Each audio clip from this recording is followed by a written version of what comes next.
গত 16 বছরে যারা মব সন্ত্রাস কায়েম করেছিল, যারা শাহবাগ কায়েম করার মাধ্যমে বাংলাদেশে এই পরিচয়ের আত্মপরিচয়ের সংকট তৈরি করেছিল, যারা এই গণহত্যাকে বৈধতা দিয়েছিল, যারা এই সাপ্লাই গণহত্যাকে বৈধতা দিয়েছিল, যারা এই বিচার বহির্ভূত হত্যাকাণ্ডকে বৈধতা দিয়েছিল, যারা সমাজে যারা ইসলামপন্থী আছে তাদেরকে কর্নার করে রেখেছিল, ইসলামের যে সিম্বলগুলো আছে সেগুলোকে প্রবলেমাটাইজ করেছিল, সেগুলোকে ক্রিমিনালাইজ করেছিল, আজকে সেই পক্ষটা আবার মাথা ছাড়া দিয়ে আমরা চেষ্টা করছি। কৃতি শিক্ষার্থী শহীদ পারভেজ এবং শহীদ আহনাফ ভাই সহ জুলাই বিপ্লবের 2000 ভাই বোনকে এবং দোয়া করছি সকল গাজী ভাই বোনদের জন্য যারা এখন হাসপাতালে কাটাচ্ছে।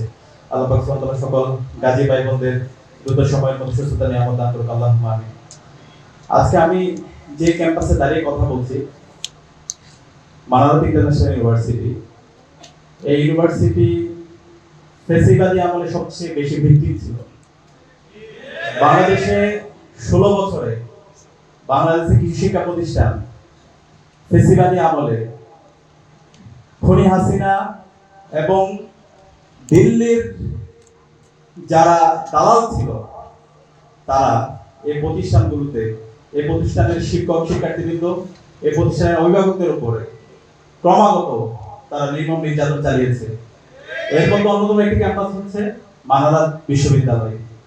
এই মানারাত বিশ্ববিদ্যালয়ে আপনারা জানেন খুনি হাসিনার দালালেরা বিশ্ববিদ্যালয়ের শিক্ষার্থীদের আত্মপরিচয় সংকট তৈরি করেছিল। বিশ্ববিদ্যালয়ের শিক্ষার্থীরা তাদের পরিচয় দিতে পারতো না, তাদের পরিচয়ের কারণে তাদেরকে সবসময় আদায় করা হইতো, তাদেরকে সবসময় কর্নার করা হইতো, তাদের উপর বিভিন্ন ধরনের জুলুম নির্যাতনের বৈধতা দেওয়া হয়েছিল।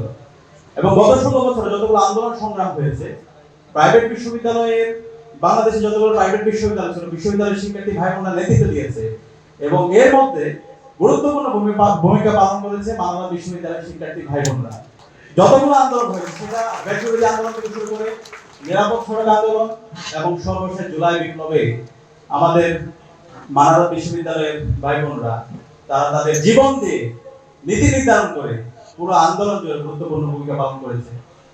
আমরা যখন ঢাকা বিশ্ববিদ্যালয় থেকে আন্দোলন পরিচালনা করছিলাম, 18 জুলাই প্রাইভেট বিশ্ববিদ্যালয়ের ভাই বোনরা তারা যেভাবে রাস্তায় নেমেছিল, তারা যেভাবে ডাক দিয়েছিল, শহীদ ওয়াসিম যেভাবে ডাক দিয়েছিল সেভাবে তারা ডাক দিয়েছিল। আজকে আমাদের এই ক্যাম্পাসের কৃতি শিক্ষার্থী শহীদ পারভেজ ডাক দিয়েছিল এই জন্য একটি যুদ্ধ, সবাই বিএনএস সেন্টারে চলে আসেন। এবং শহীদ পারভেজের ডাকে সেদিন পুরো প্রাইভেট বিশ্ববিদ্যালয় বাংলাদেশের সকল শিক্ষার্থী এবং মুক্তিকামী ছাত্র জনতা তারা একত্রিত হয়েছিল। এবং শহীদ পারভেজের যদি আমরা জীবনে দেখি, তিনি সারা জীবন জুড়ে তিনি সত্যের কথা বলে গেছেন, তিনি ইনসাফের কথা বলে গেছেন, তিনি জালেম হাসিনার বিরুদ্ধে, ফেসিবাদের বিরুদ্ধে, দিল্লির দাসত্বের বিরুদ্ধে, আধিপত্যবাদের বিরুদ্ধে তিনি কথা বলেছেন। এবং একই সাথে আপনাদের ক্যাম্পাসের শহীদ শহীদ আহনাফ, যখন আমরা বিজয় র্যালি করছিলাম ঠিক আগ মুহূর্তে খুনি হাসিনার গুলিতে আমাদের এই আহনাফ শহীদ হয়েছিল। তো প্রিয় শিক্ষার্থী ভাই বোনরা, এই জুলাই বিপ্লবে আমাদের অসংখ্য স্যাক্রিফাইস আছে। শহীদ পারভেজ, শহীদ আহনাফ, শহীদ আবু সাইদ, শহীদ ওয়াসিম, শহীদ শান্ত, এভাবে সকল শহীদদের যদি আমরা জীবনীগুলো দেখি, তাদের আকাঙ্ক্ষাগুলো দেখি, সবার আকাঙ্ক্ষা, সবার স্পিডে সবাই চেয়েছিল একটি বৈষম্যহীন ইনসাফ একটি বাংলাদেশ নির্মাণ করা।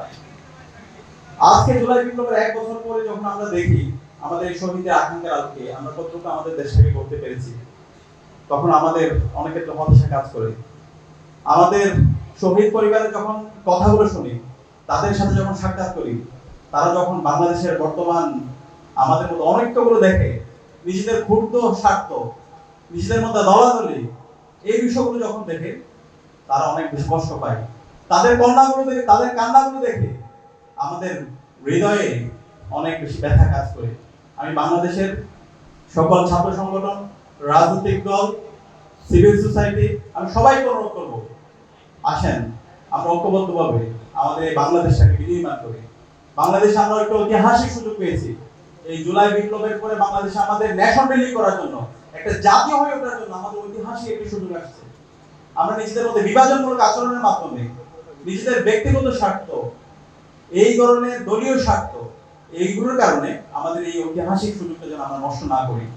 অন্তর্বর্তীকালীন সরকারের ঐতিহাসিক একটি সুযোগ আছে, কিন্তু আমাদের কাছে মনে হচ্ছে এখানে অন্তর্বর্তীকালীন সরকারের দায়িত্বশীল ব্যক্তি আছে, আমাদের কাছে মনে হচ্ছে যে এই প্রসেসে অন্তর্বর্তীকালীন সরকার যাচ্ছে 1 বছরে আমাদের যে প্রত্যাশা, শহীদদের যে প্রত্যাশা, শহীদ পরিবারের যে প্রত্যাশা, সেই প্রত্যাশার আলোকে আমরা আমাদের যে আউটকাম থাকা দরকার আমরা সেভাবে দেখতে পাচ্ছি না।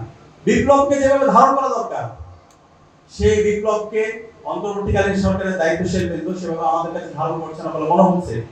যদি বিপ্লবকে ধারণ করতো 1 বছরে এই জুলাই বিপ্লবে যে খুনি হাসিনা ছিল, গত 16 বছরে যে মানবাধিকার লঙ্ঘন করেছে, যে বিচারিক হত্যাকাণ্ড চালিয়েছে, যে বিচার বহির্ভূত হত্যাকাণ্ড চালিয়েছে, এই প্রত্যেকটা হত্যাকাণ্ডের বিচার এবং এই গণহত্যার বিচার এতদিন হওয়ার কথা ছিল, কিন্তু এখন পর্যন্ত আমরা দেখতে পাচ্ছি খুব ধীর গতিতে যাচ্ছে।